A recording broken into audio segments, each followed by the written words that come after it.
The grand ballroom was filled with the sound of laughter, clinking glasses, and the soft hum of classical music. Crystal chandeliers sparkled overhead, casting a golden glow on the elegantly dressed guests. It was the kind of event where the rich and powerful gathered to show off their success, their wealth, and their perfect lives. But for one woman, this night would be anything but perfect. She stood near the edge of the room, her hands trembling as she clutched a glass of champagne. Her elegant dress, once a symbol of her status, now felt like a heavy weight on her shoulders. She tried to smile, to blend in with the crowd, but her heart was racing. She could feel the eyes of the guests on her, their whispers cutting through the air like knives. "Did you hear? He's going to announce it tonight," someone murmured nearby. She didn't need to ask what they were talking about. She already knew. Her husband, the man she had loved for over a decade, was about to humiliate her in front of everyone. She had seen the signs for months, the coldness in his eyes, the way he avoided her touch, the late-night meetings that always seemed to keep him away from home. But she had never imagined it would come to this. The music stopped, and the room fell silent as her husband stepped onto the stage. He was a tall, handsome man with a commanding presence, the kind of man who always got what he wanted. He adjusted the microphone and smiled at the crowd, his confidence radiating like a spotlight. "Ladies and gentlemen," he began, his voice smooth and steady. "Thank you all for being here tonight. As you know, I've always believed in being honest and transparent, both in business and in life. And tonight, I have an important announcement to make." She felt her stomach twist into knots. This was it. The moment she had been dreading. She wanted to run, to hide, to disappear, but her feet felt rooted to the floor. "My wife and I have been through a lot together," he continued, his tone growing somber. "But sometimes, life doesn't go the way we plan. Despite our best efforts, we've been unable to have children. And as much as it pains me to say this, I've come to realize that I need an heir to carry on my legacy." The room erupted in gasps and murmurs. She could feel the weight of their judgment, their pity, their curiosity. Her cheeks burned with shame, but she forced herself to stand tall. She wouldn't let him see her break. "For that reason," he said, his voice cold and final, "I've decided to end our marriage. I hope you'll all understand that this was not an easy decision, but it's one I had to make for the sake of my future." The room fell silent again, the tension so thick it was almost suffocating. She could feel the eyes of the guests on her, waiting for her reaction. But she didn't give them one. Instead, she set her glass down on a nearby table, straightened her shoulders, and walked out of the ballroom with her head held high. The night air was cool against her skin as she stepped outside, the sound of the party fading behind her. She didn't know where she was going or what she would do next. All she knew was that her life as she had known it was over. But as she looked up at the stars, a strange feeling washed over her, a sense of freedom, of possibility. She didn't know it yet, but this was only the beginning of a journey that would change her life forever. The small town was a world away from the glittering city life she had once known. The streets were quiet, lined with old brick buildings and tall trees that swayed gently in the breeze. It was the kind of place where everyone knew everyone, and strangers stood out like sore thumbs. But that was exactly why she had chosen it. Here, she could disappear, start over, and leave the pain of her past behind. She had rented a small house on the edge of town, a modest place with creaky floors and a leaky roof. It wasn't much, but it was hers. For the first time in years, she felt a sense of control over her life. She spent her days working odd jobs, cleaning houses, waiting tables, anything to make ends meet. The work was hard, but it kept her mind off the past. At night, she would sit by the window, staring out at the stars. She often thought about her ex-husband, wondering if he ever regretted what he had done. But those thoughts always led to anger, and anger led to pain. So she tried to focus on the present, on building a new life for herself. One evening, as she was unpacking a box of old belongings, she came across something she hadn't seen in years, a small, intricately carved wooden box that had belonged to her grandmother.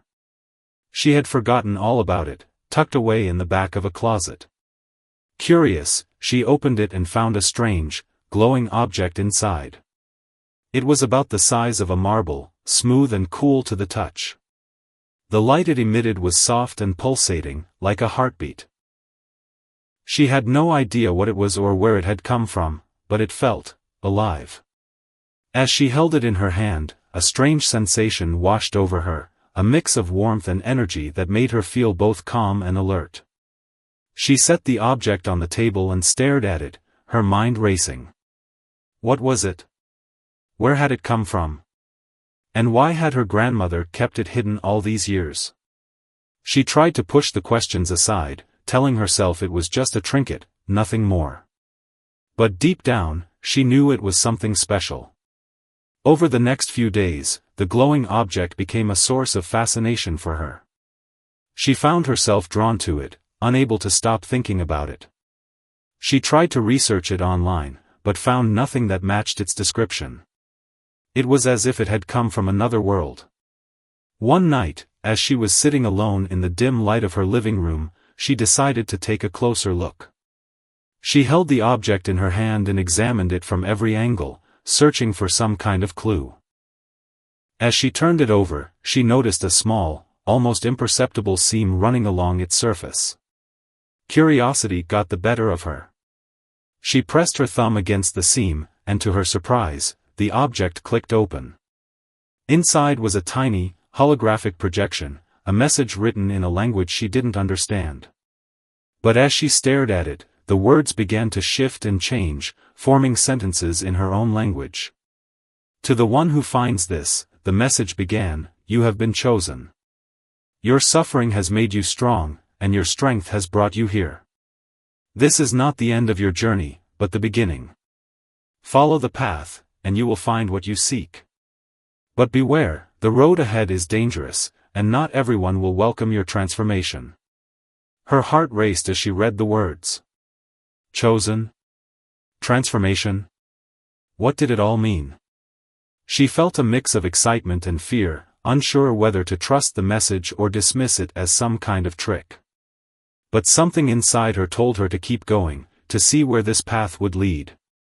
The next morning, she packed a small bag with essentials and set out to follow the instructions in the message.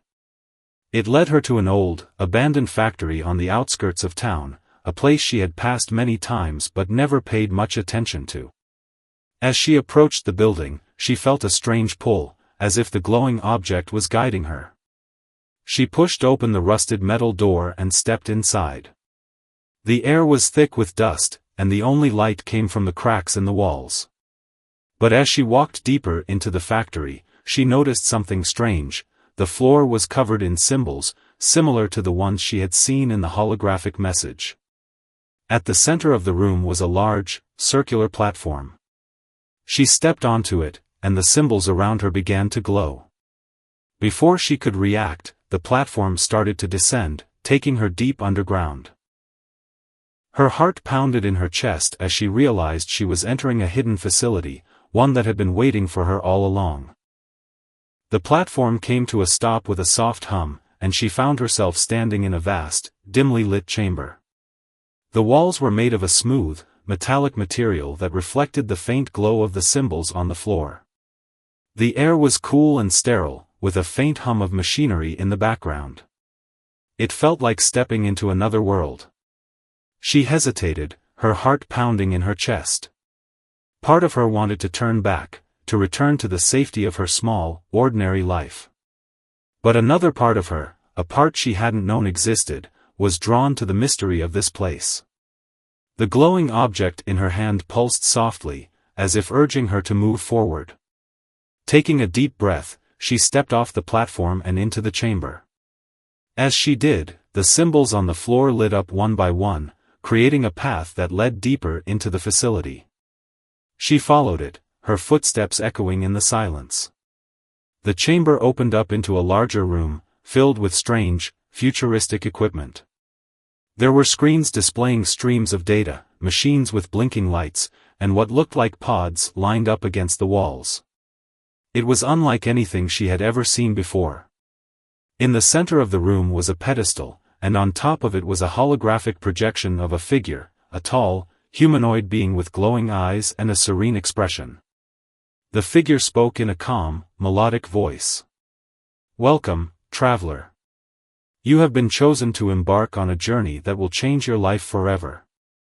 This facility was created by an ancient civilization to help those who have suffered greatly to unlock their true potential.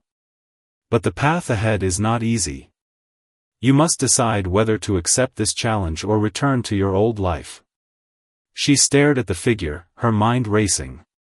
What did it mean by true potential? And why had she been chosen?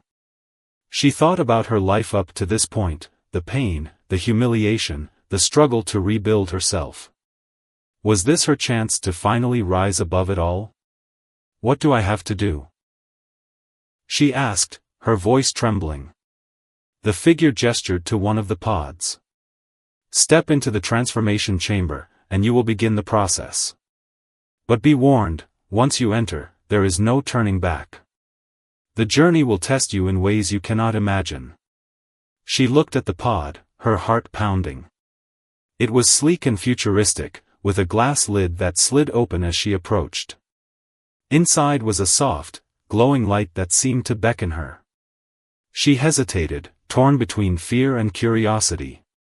Memories of her past flashed through her mind, the betrayal, the loneliness, the struggle to find her place in the world. She had come so far, but she still felt like a shadow of her former self. Was this her chance to become something more? Taking a deep breath, she stepped into the pod. The glass lid closed behind her, and the light grew brighter, enveloping her in a warm, soothing glow. She felt a strange sensation, as if her body was being filled with energy. Her mind began to clear, and for the first time in years, she felt a sense of peace. But then, the light grew brighter, almost blinding. She felt a sharp pain in her head, and her vision blurred. Images flashed before her eyes, scenes of her past, her present, and something that felt like the future. She saw herself standing tall and confident, radiating power and strength. But she also saw danger, shadows lurking in the corners of her mind. The pain intensified, and she wanted to scream, but no sound came out. She felt as if she was being pulled apart and put back together, her very essence being reshaped. It was terrifying, but also exhilarating. She could feel herself changing, becoming something new. And then, just as suddenly as it had begun, the pain stopped. The light faded, and the pod opened. She stepped out, her legs shaky but her mind clear. She looked down at her hands and noticed a faint glow emanating from her skin. She felt stronger, more alive, as if she had been reborn. The holographic figure spoke again. "You have taken the first step on your journey. But remember, this is only the beginning. The world will not understand what you have become, and there are those who will seek to control or destroy you. You must be careful." She nodded, her determination growing. She had made her choice, and there was no turning back. Whatever challenges lay ahead, she would face them head-on. She was no longer the woman who had been abandoned and humiliated. She was something more, something powerful. As she left the chamber and made her way back to the surface, she felt a sense of purpose she hadn't felt in years. The glowing object in her hand pulsed softly, as if in approval. She didn't know what the future held, but she was ready to find out. The first few days after her transformation were a blur. She felt different, stronger, faster, more aware of everything around her. Her senses were heightened, and her mind felt sharper than ever before. It was as if she had been living in a fog her entire life, and now, for the first time, she could see clearly. She spent hours testing her new abilities, marveling at what she could do. She could lift heavy objects with ease, run faster than she ever thought possible, and even sense the emotions of people around her. It was both exhilarating and overwhelming. She felt like a stranger in her own body, but also more like herself than she had in years. But with her new powers came new challenges. She quickly realized that she couldn't control them perfectly. Sometimes, her emotions would trigger unexpected reactions, like the time she accidentally shattered a glass just by touching it when she was feeling angry. She knew she needed to learn how to harness her abilities, but she had no idea where to start. The holographic figure in the underground facility had warned her that there were forces who would seek to control or destroy her. At first, she had dismissed the warning as overly dramatic. But as the days went by, she began to notice strange things: people watching her from a distance, unfamiliar cars parked near her house, and a general sense of unease that followed her wherever she went. One evening, as she was walking home from work, she felt a sudden prickling sensation on the back of her neck. She turned around, but the street was empty. Still, she couldn't shake the feeling that she was being watched. She quickened her pace, her heart racing. As she rounded a corner, she saw a figure standing in the shadows, their face obscured by a hood. "Who are you?" she demanded, trying to sound braver than she felt. The figure stepped forward, revealing a man in a dark suit. He had a cold, calculating look in his eyes, and his voice was smooth but menacing. "We've been watching you," he said. "You've changed, haven't you? We know what you've become, and we want to help you." She took a step back, her instincts screaming at her to run. "I don't need your help," she said firmly. The man smiled, but it didn't reach his eyes. "Oh, but you do. You have no idea what you're dealing with. The power you possess is dangerous, not just to you, but to everyone around you. We can teach you how to control it. But you have to come with us." She shook her head, her mind racing. She didn't trust him, but she couldn't deny that she needed guidance. Still, something about him felt off. "I'm not going anywhere with you," she said, her voice steady. The man's smile faded, replaced by a look of cold determination. "You don't have a choice," he said, pulling out a small device from his pocket. Before she could react, he pressed a button, and a wave of energy shot toward her. Instinctively, she raised her hands, and to her surprise, a shield of light appeared in front of her, deflecting the energy blast. The man looked stunned, but only for a moment.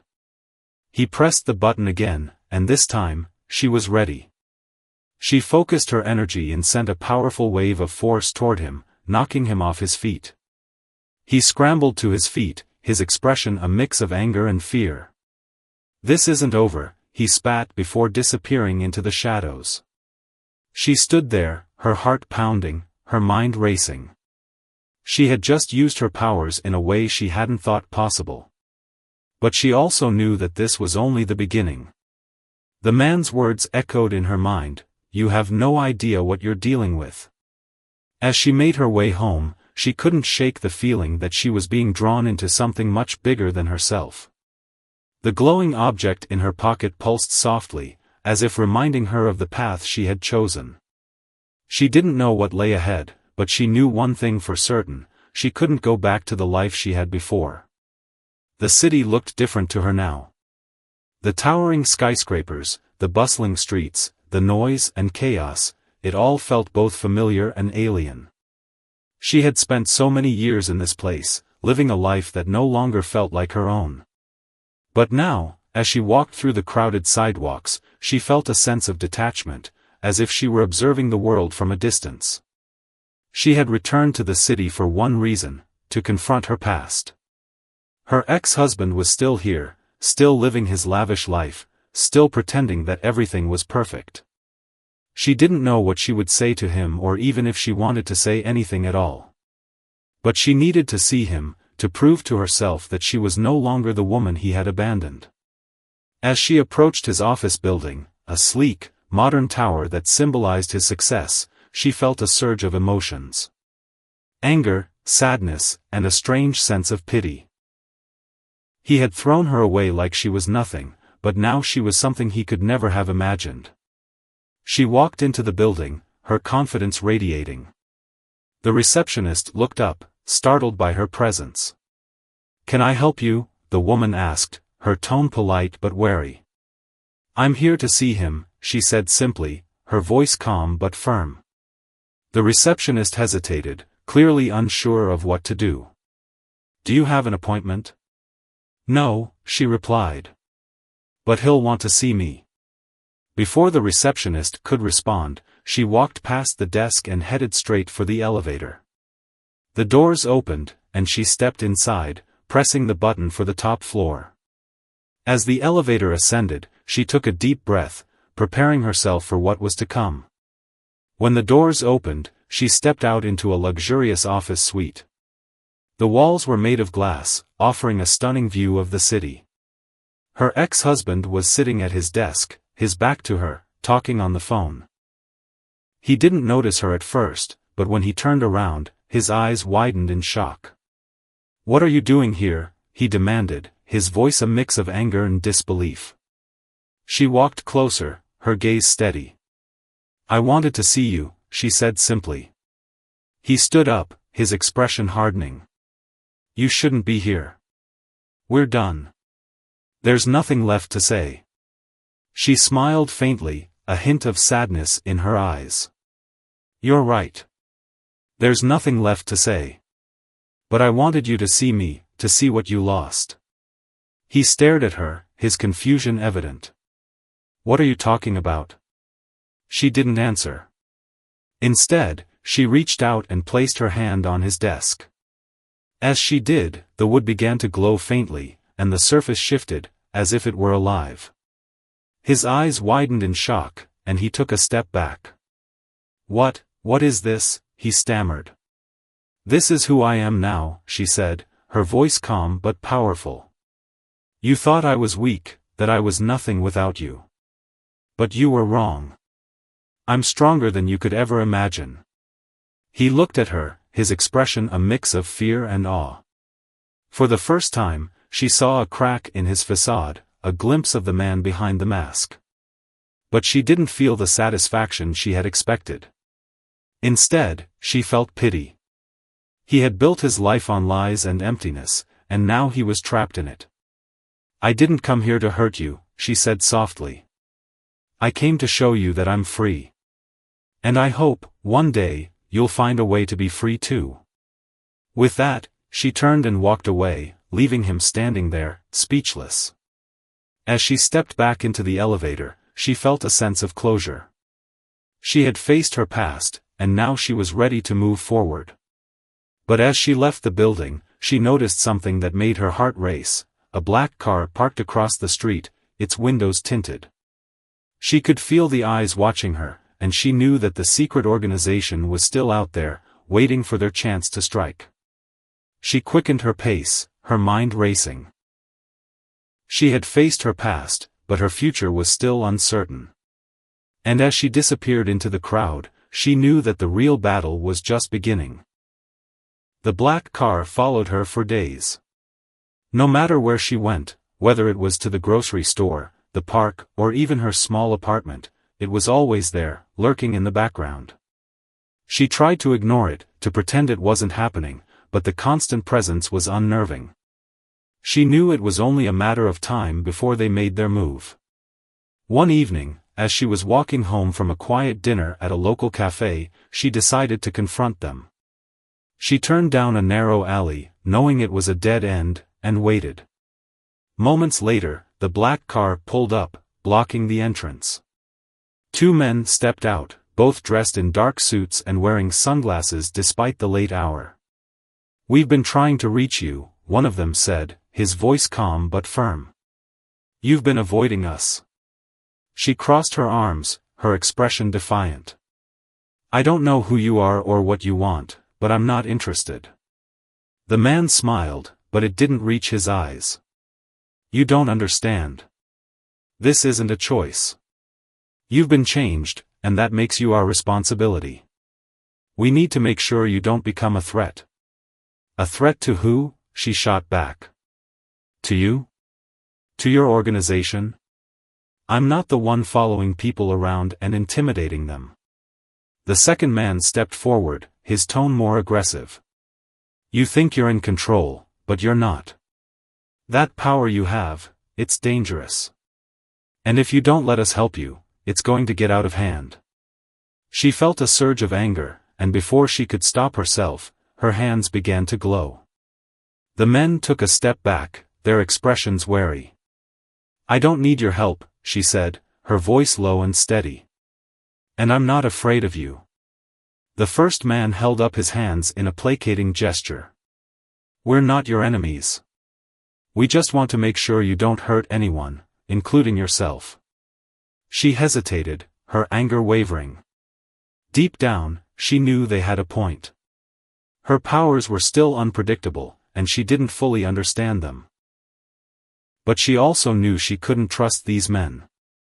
They had their own agenda, and she wasn't willing to be a pawn in their game. "I'll figure it out on my own," she said finally. "Now leave me alone." The men exchanged a glance, and for a moment, she thought they might try to force her. But then the first man nodded. "Fine. But don't say we didn't warn you." They got back into the car and drove away, leaving her alone in the alley. She let out a shaky breath, her heart still racing. She knew this wasn't over. They would be back, and next time, they might not be so polite.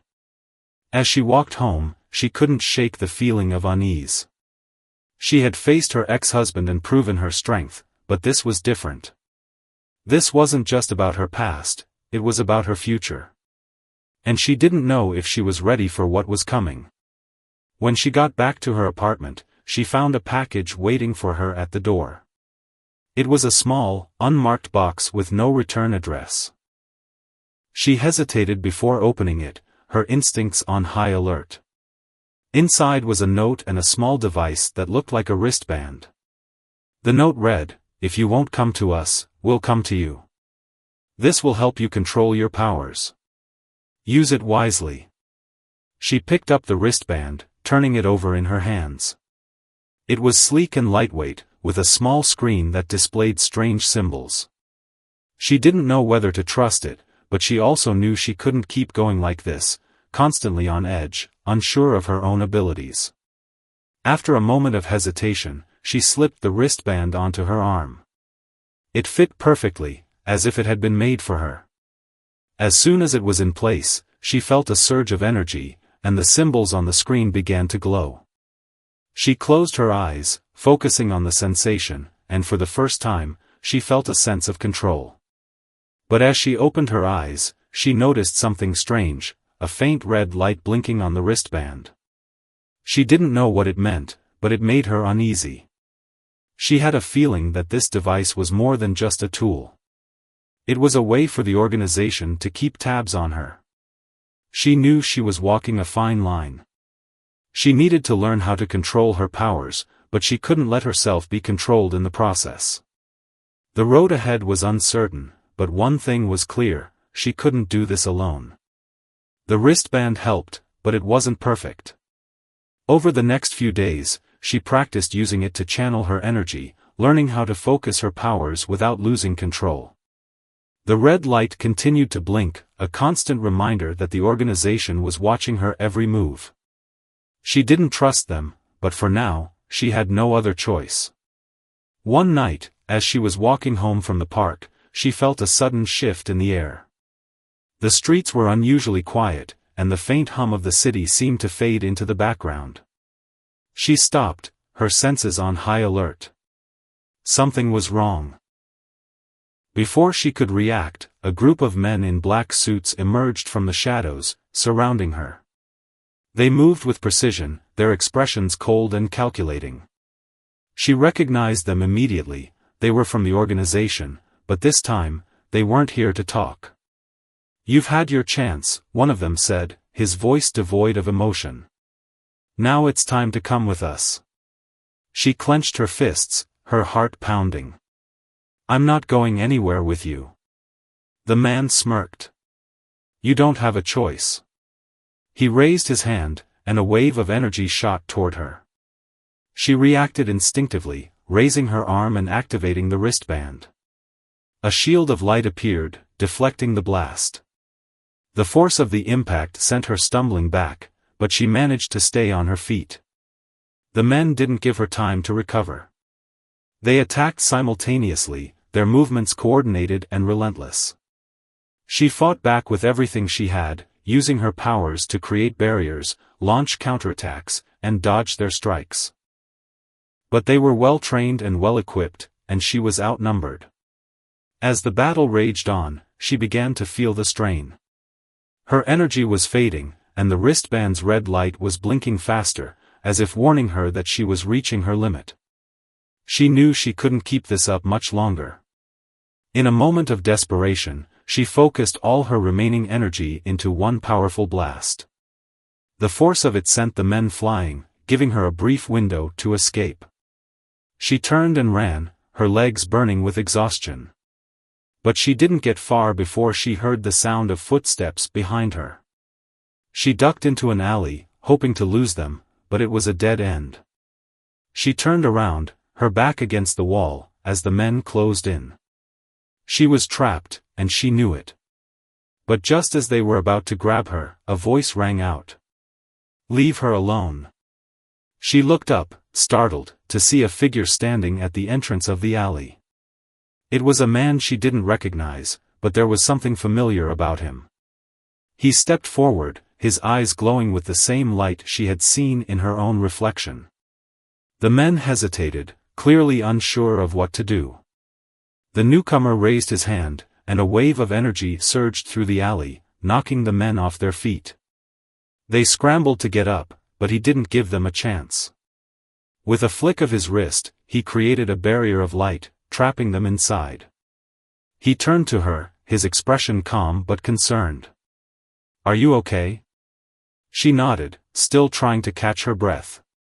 "Who are you?" "A friend," he said simply. "We don't have much time. They'll be back, and next time, they'll be prepared. You need to come with me." She hesitated, her instincts screaming at her to be cautious. But she also knew she couldn't stay here. "Where are we going?" "Somewhere safe," he said. "Somewhere they can't find you." She looked at him, searching his face for any sign of deception. But all she saw was sincerity. She didn't know if she could trust him, but she didn't have many options left. "Okay," she said finally. "Let's go." He nodded and led her out of the alley, moving quickly and quietly through the streets. She followed him, her mind racing. Who was he? How did he have powers like hers? And what did he mean by somewhere safe? As they turned a corner, she glanced back at the alley, where the men were still trapped. She knew this wasn't over. The organization wouldn't stop until they had her, and now, she had even more questions than answers. But for the first time in a long time, she didn't feel alone. Whoever this man was, he understood what she was going through. And that gave her a glimmer of hope. The man led her through a series of hidden passages and underground tunnels, finally emerging into a large, dimly lit chamber. The room was filled with advanced technology, screens displaying streams of data, machines humming softly, and a group of people who looked up as they entered. They all had the same faint glow in their eyes, the same aura of power. "Welcome," the man said, turning to her. "This is our sanctuary.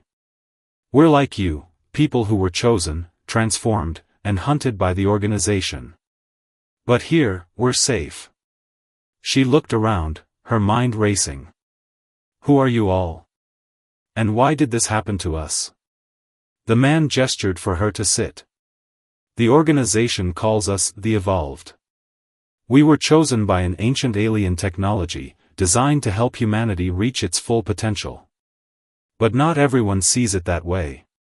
The organization fears what we represent: change, progress, a future they can't control." She listened, her heart heavy with the weight of his words. "So what happens now?"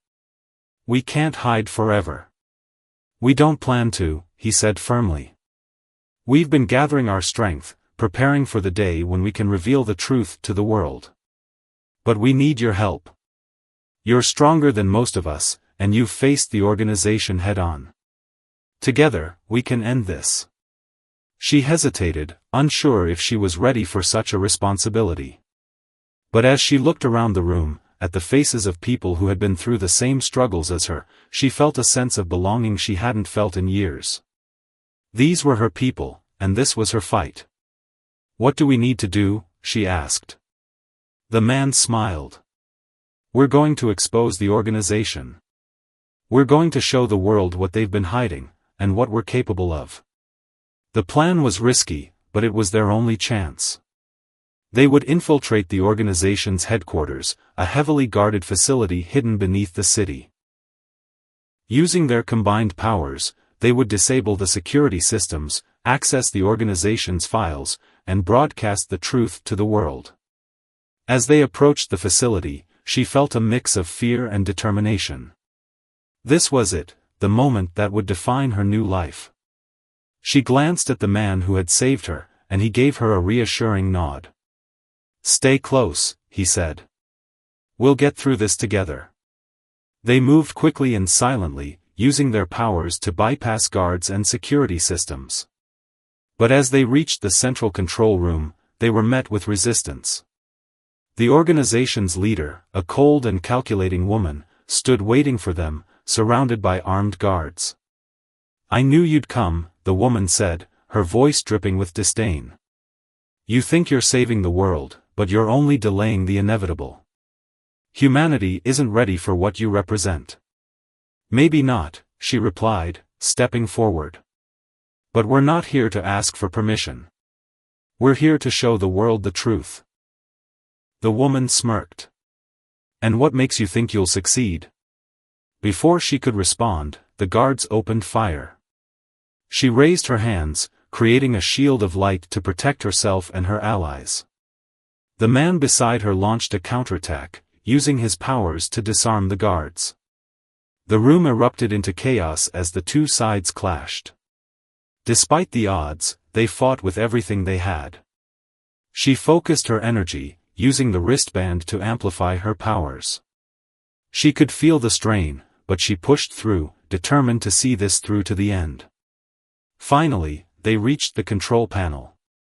She activated the broadcast, sending the organization's files and footage of their experiments to every screen in the city. The truth was out, and there was no taking it back. The organization's leader screamed in rage, but it was too late. The guards, realizing what had happened, began to retreat. The facility was in chaos, and the organization's power was crumbling. The aftermath: as they left the facility, she felt a sense of relief and exhaustion. The battle was over, but the real work was just beginning. The world had seen the truth, and now they had to face the consequences. In the days that followed, the organization was exposed and dismantled. The evolved were no longer hunted, but they were also no longer hidden. People were afraid, curious, and inspired by what they had seen. It was a new beginning, but it was also a time of uncertainty. She stood on a rooftop, looking out at the city she had fought to protect. The man who had saved her joined her, his expression thoughtful. "What happens now?" she asked. "Now," he said, "we rebuild. We show the world that we're not a threat, we're the future. It won't be easy, but it's worth it." She nodded, feeling a sense of purpose she hadn't felt in years. She had been through so much: pain, betrayal, fear, but she had also found strength, courage, and hope. She had become something more, and now she had the chance to make a difference. As she looked out at the city, she thought about her ex-husband. She wondered if he had seen the broadcast, if he had realized what she had become. She didn't know if he would ever understand, but it didn't matter anymore. She had found her own path, and she was finally free. The lesson: the story ends with her reflecting on her journey.